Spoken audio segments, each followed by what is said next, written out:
আর কোনো নতুন বয়ান চাই না, বললেন আমির Khasru.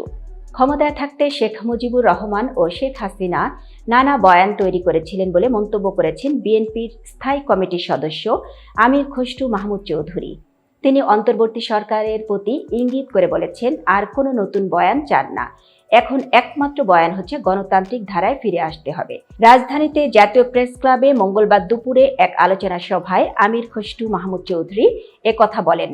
Voice of democracy and voter rights নামের একটি সংগঠন এই আলোচনা সভার আয়োজন করে।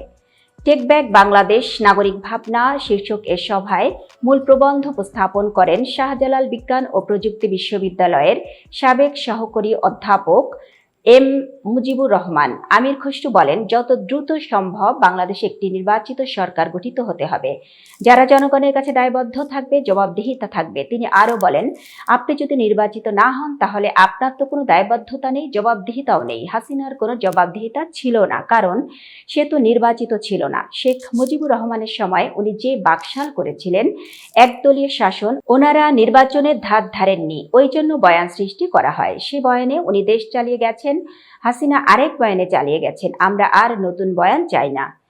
এতক্ষণ বার্তা বৈঠকে সাথে থাকার জন্য ধন্যবাদ। নতুন নতুন তথ্য ও সংবাদ পেতে বার্তা বৈঠকের ইউটিউব চ্যানেল ও ফেসবুক পেজের সাথেই থাকুন।